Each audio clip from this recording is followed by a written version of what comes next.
February 11 reveals whether they're telling the truth about your money. The Federal Reserve restarted money printing in December. They called it reserve management purchases to hide what it really is. Your 2.8% COLA is already gone, evaporated by real inflation running double what they admit. January's CPI data will be the first full month showing money printing's impact. Will they report the truth, or will the Bureau of BS manipulate numbers again?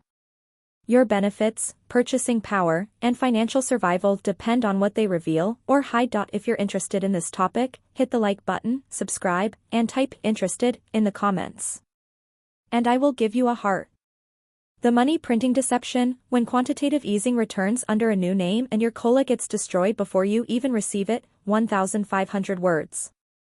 In mid-December, the Federal Reserve made an announcement that should have dominated headlines for weeks but was instead buried under holiday news cycles and dismissed as technical monetary policy adjustment. What they announced was the return of money printing, the same mechanism that created the inflation crisis millions of Americans are still struggling to escape.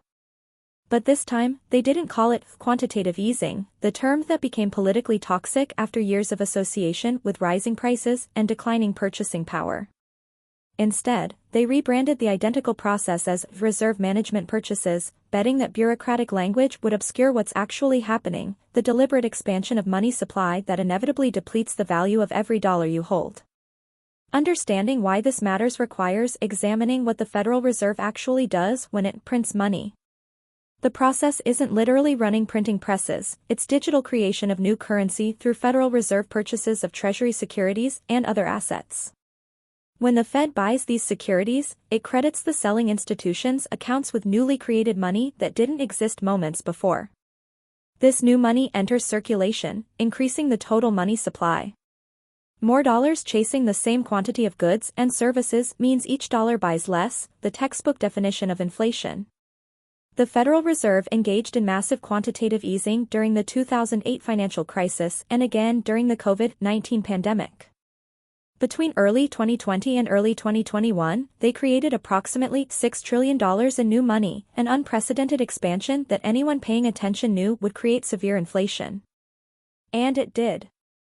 By 2022, inflation reached levels not seen in 4 decades, with official CPI figures hitting 9.1% in June 2022 while real-world price increases for food, energy, and housing far exceeded those already alarming official numbers. The Federal Reserve spent the next 2 years claiming they were committed to bringing inflation back to their 2% target. They raised interest rates aggressively, implemented quantitative tightening by allowing their balance sheet to shrink, and repeatedly assured the public that inflation control was their primary objective. Americans believed this commitment because the alternative, that the Fed would restart inflationary policies while inflation remained elevated, seemed economically insane. Then came the December announcement. With inflation still at 3%, 50% above their stated 2% target, the Federal Reserve announced they would begin a reserve management purchases of $40 billion monthly. They framed this as a technical adjustment to manage banking system liquidity, carefully avoiding the term quantitative easing that had become associated with inflation creation. But the mechanics are identical. The Fed creates new money to purchase securities, expanding the money supply and injecting fresh currency into the financial system. The $40 billion monthly figure understates the actual expansion because it doesn't include reinvestment of maturing securities. When bonds the Fed previously purchased mature, they receive principal payments that they're now reinvesting in new securities rather than allowing their balance sheet to continue shrinking. When accounting for reinvestment, the actual monthly money creation approaches $50 to $60 billion, more than $500 billion annually added to money supply while inflation remains stubbornly above target. The implications for Americans receiving fixed benefits are catastrophic. Social Security recipients, SSI beneficiaries, veterans receiving VA disability, federal retirees on pensions, anyone whose income is nominally fixed faces systematic destruction of purchasing power through this renewed money printing. The 2.8% COLA increase that Social Security recipients received in January 2026 will be completely erased, and then some, by the inflation this money printing creates. Here's the brutal mathematics. If money printing drives inflation from the current 3% back toward 5 to 6% as many economists project, your 2.8% COLA leaves you falling 2 to 3 percentage points behind annually. On a $2,000 monthly benefit, that's $40 to $60 per month in lost purchasing power, $480-$720 annually.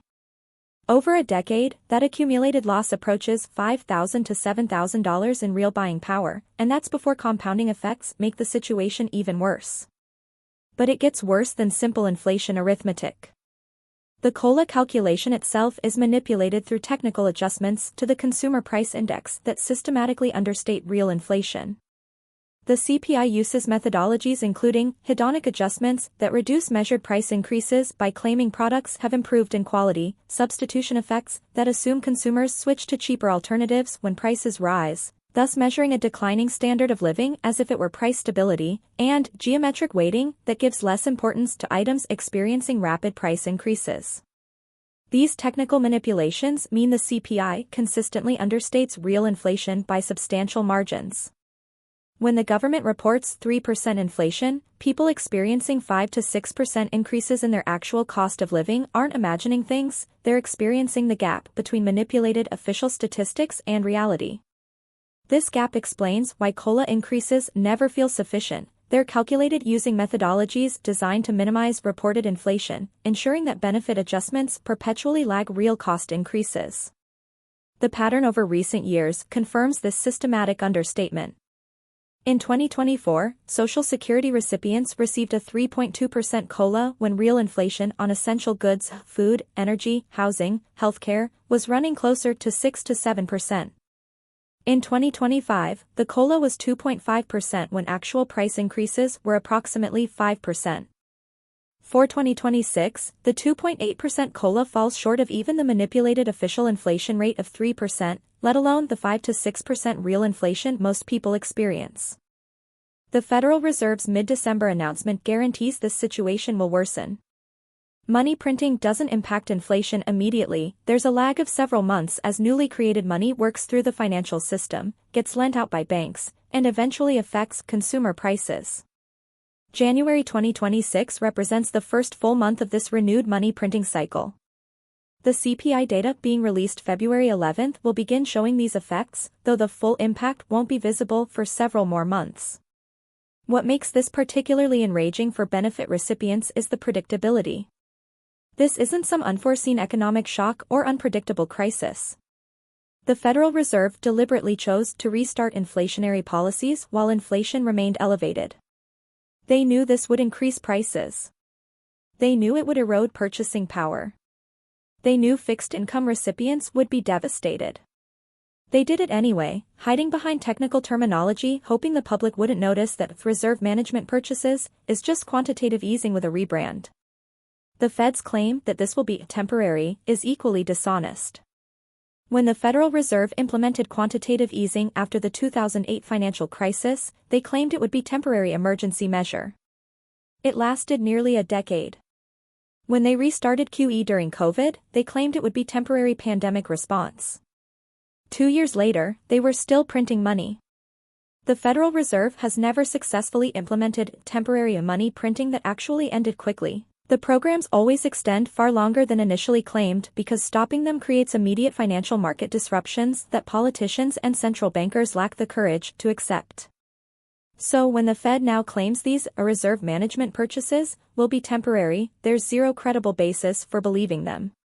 Historical pattern indicates this program will continue for years, potentially expanding substantially if economic conditions deteriorate. Each month of continuation means more inflation, more purchasing power destruction, and more suffering for people on fixed incomes who cannot adjust to rising prices. The Medicare Part B premium increase compounds the devastation.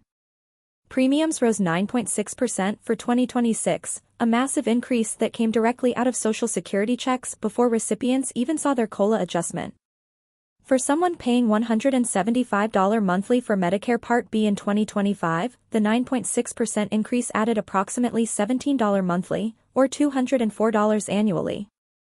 When you subtract that premium increase from the COLA adjustment, many recipients saw net increases of just a few dollars monthly, completely insufficient to offset even manipulated official inflation, let alone real inflation.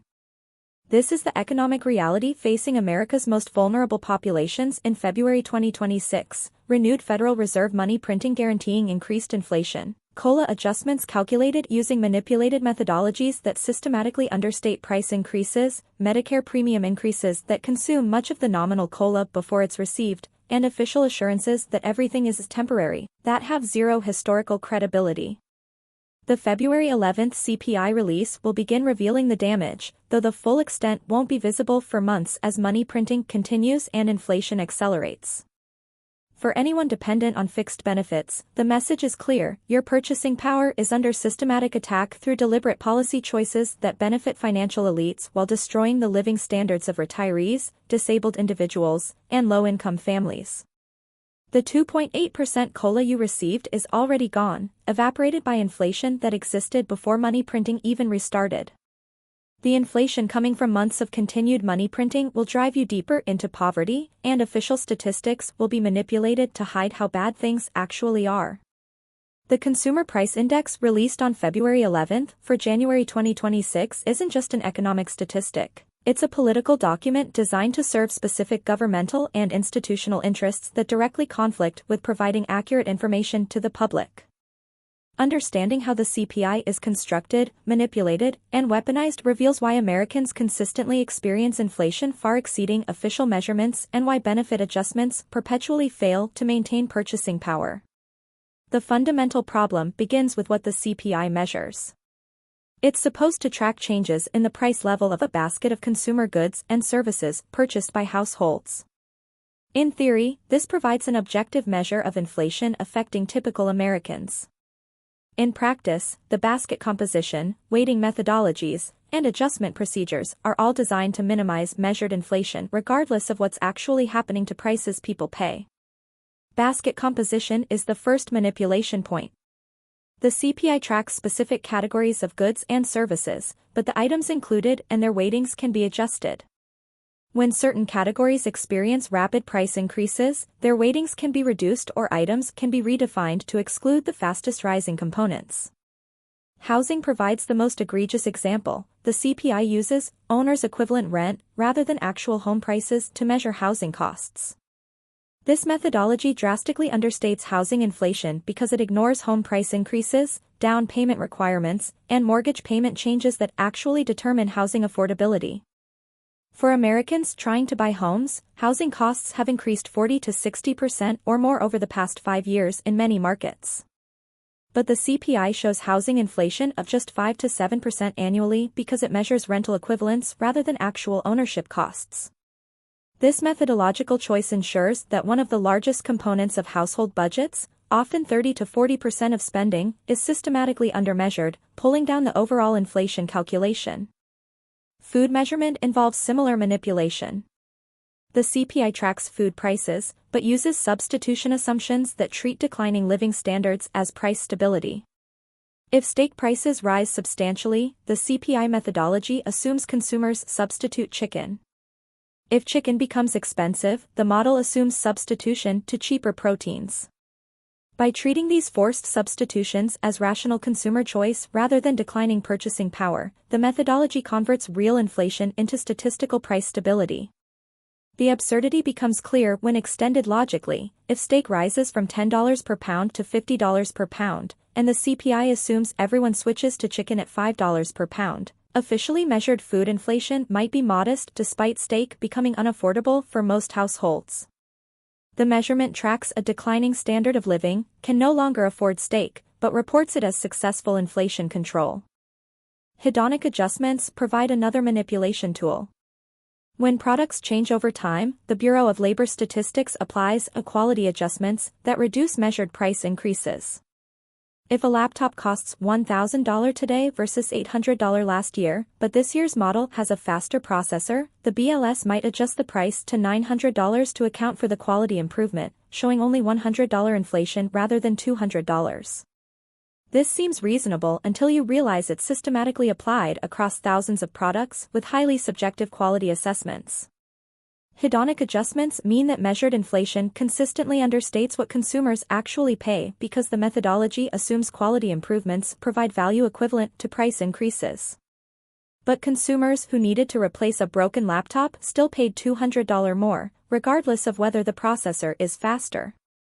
The quality adjustment benefits the inflation calculation but not the consumer's budget.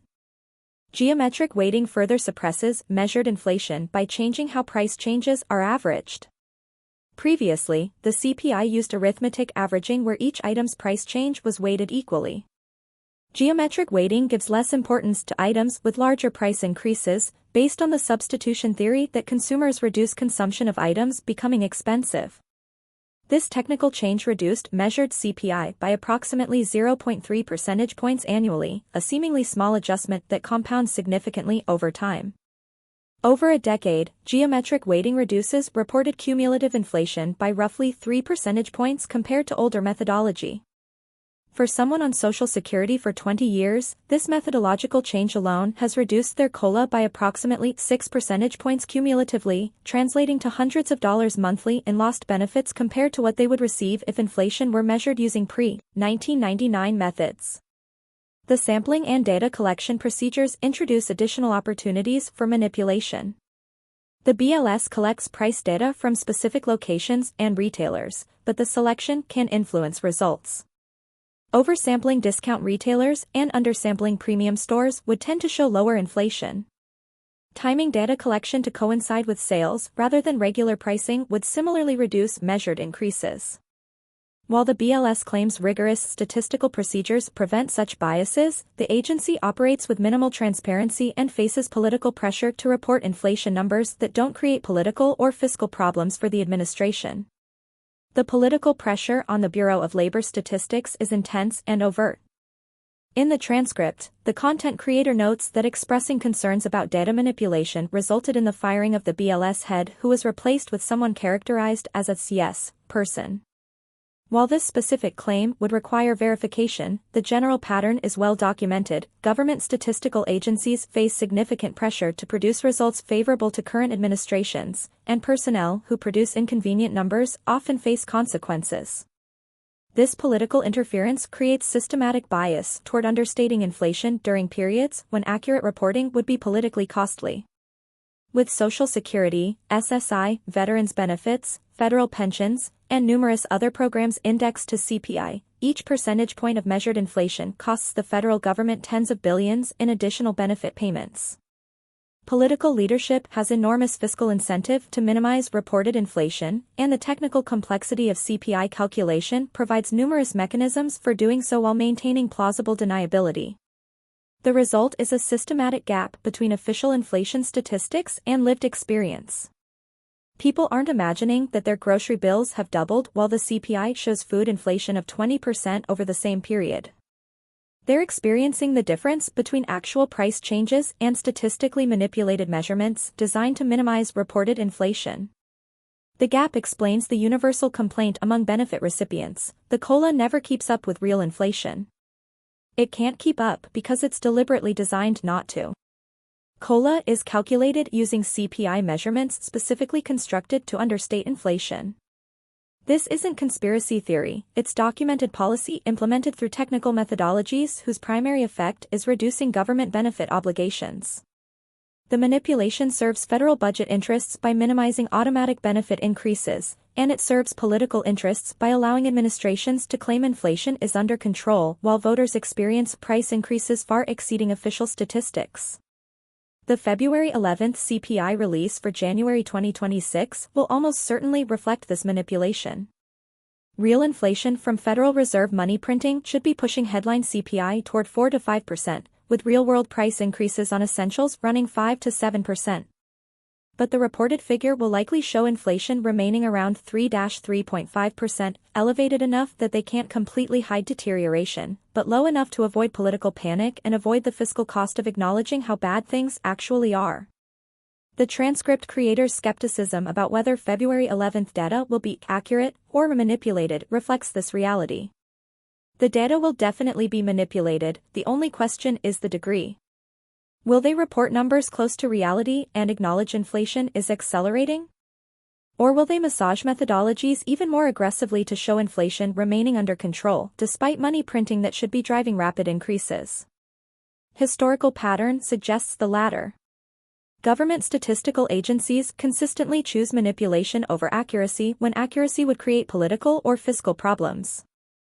The February 11th release will likely show modest uptick from December, perhaps from 2.9% to 3.2%. Enough to acknowledge some movement but not enough to trigger alarm or acknowledge that renewed money printing is recreating the inflation crisis that supposedly was being conquered. For benefit recipients, this manipulation means the February 11th number, whatever it is, will understate their actual inflation experience by 1 to 2 percentage points or more. If CPI shows 3.2%, they're experiencing 5%. If it shows 3.5%, they're experiencing 6 to 7%. And future COLA calculations will use these understated figures, ensuring benefit adjustments perpetually lag real cost increases. The cynicism this creates is entirely justified. When people say they don't trust government statistics, they're not being paranoid, they're recognizing documented reality. The measurements are manipulated. The methodologies are designed to minimize reported inflation.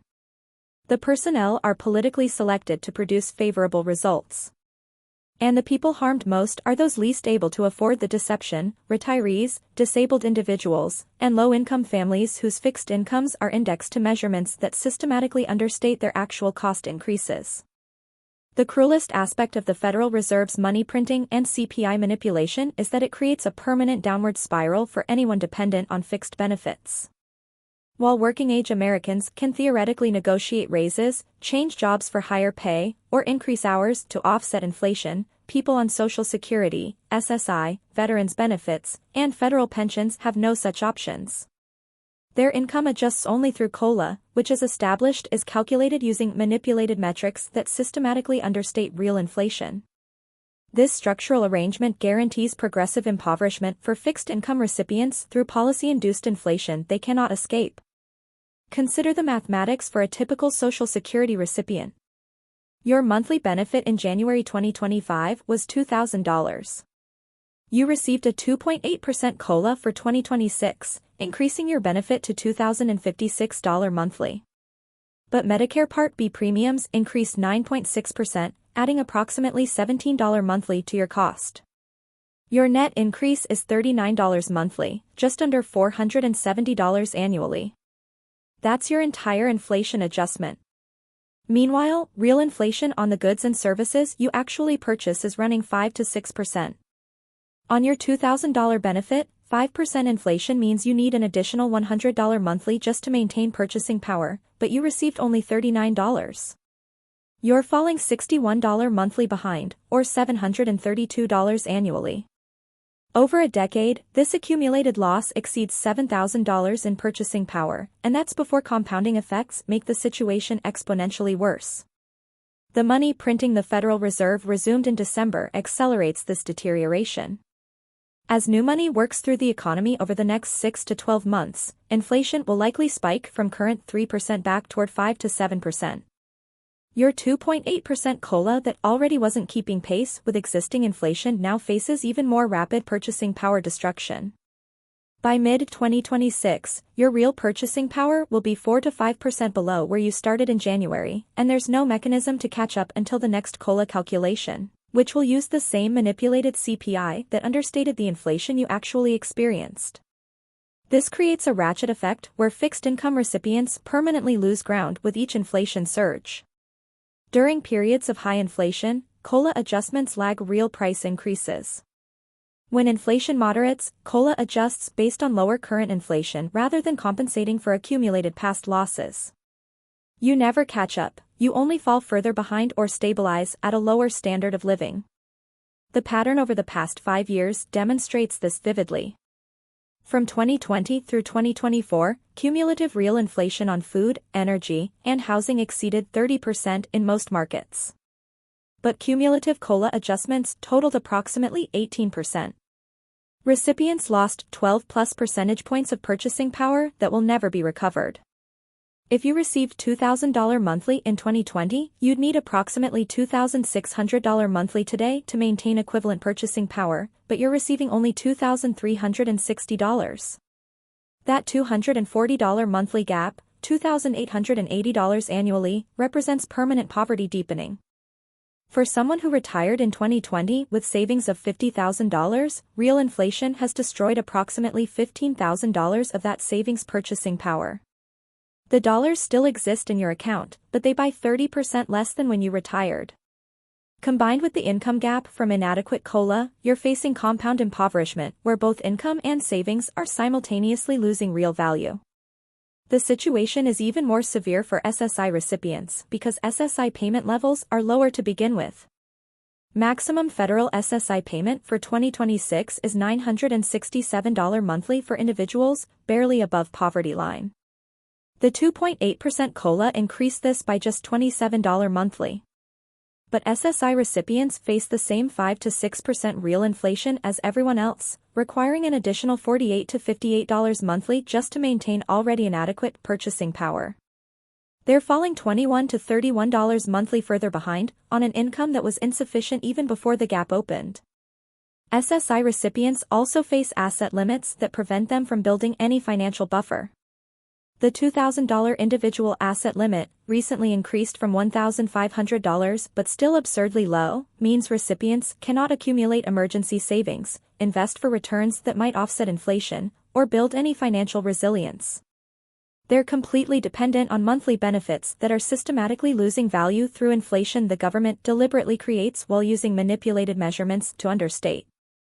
Veterans receiving disability compensation face identical dynamics. Disability payments adjust through same CPI-based COLA as Social Security. A veteran receiving $3,800 monthly for 100% disability rating received $106 monthly increase from 2.8% COLA, but faces $190 to $228 monthly in additional costs from 5 to 6% real inflation. Veterans with service-connected disabilities often face higher than average medical expenses even with VA healthcare, meaning inflation hits them harder than headline CPI suggests. The COLA adjustment leaves them falling $84 to $122 monthly further behind. Federal retirees on CSRS or FERS pensions experience the same grinding impoverishment.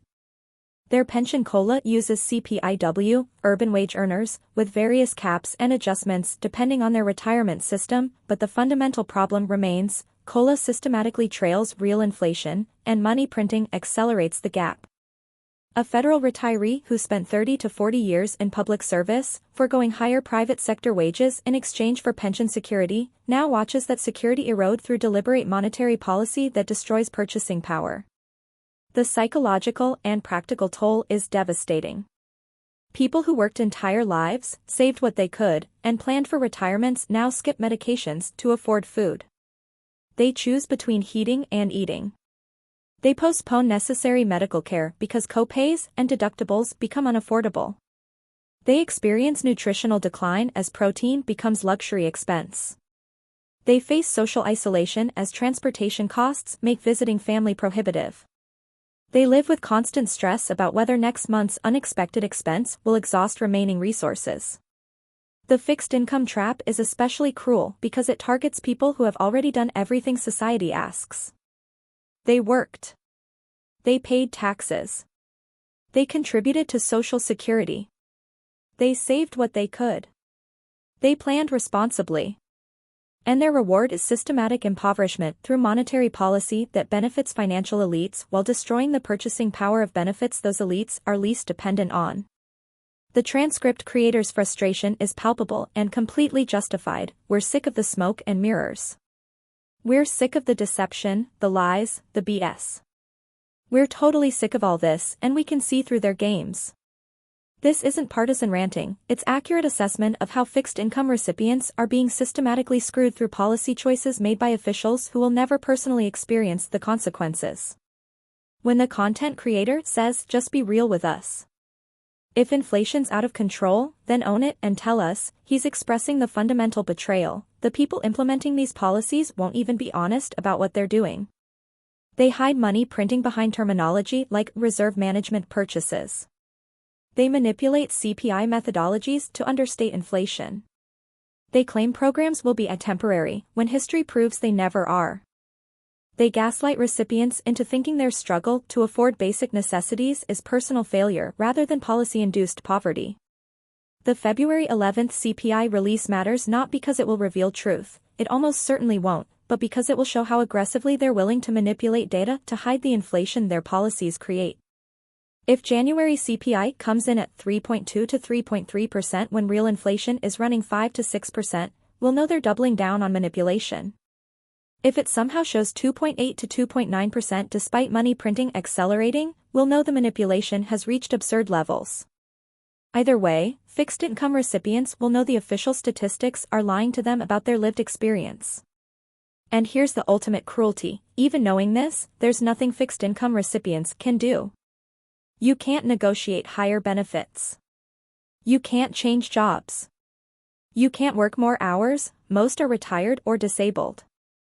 You can't opt out of the monetary system that's destroying your purchasing power. You're trapped in a system designed to impoverish you gradually through mechanisms you cannot control or escape, while officials manipulate statistics to pretend it isn't happening. This is the reality facing America's most vulnerable populations in 2026. Your COLA is already gone. More inflation is coming. The statistics will lie about how bad it is. And there's no policy change on the horizon because the people making these decisions don't depend on the benefits being destroyed. They benefit from the monetary system that's impoverishing you. Your poverty is the cost they're willing to impose to maintain the financial arrangements that serve their interests. What you must do right now. 1. Document your real inflation. Track every purchase for 1 month: groceries, gas, utilities, medications, everything. Compare to receipts from 12 months ago if you kept them, or estimate based on what you paid before. Calculate your personal inflation rate. It's probably 5 to 7%, not the 3% they claim. Share this data in comments below. Let's crowdsource real inflation data they can't manipulate. 2. Contact your representatives immediately. Call your senators and House Representative, Capitol Switchboard, 202-224-3121. Script: the Federal Reserve restarted money printing while inflation is already 50% above target. This will destroy my fixed income. I need you to demand the Fed stop money printing immediately and require accurate CPI reporting without manipulative adjustments. Email your representatives through their official websites. Make it clear you're a voter who understands they're being impoverished by policy choices. 3. Prepare for worsening conditions.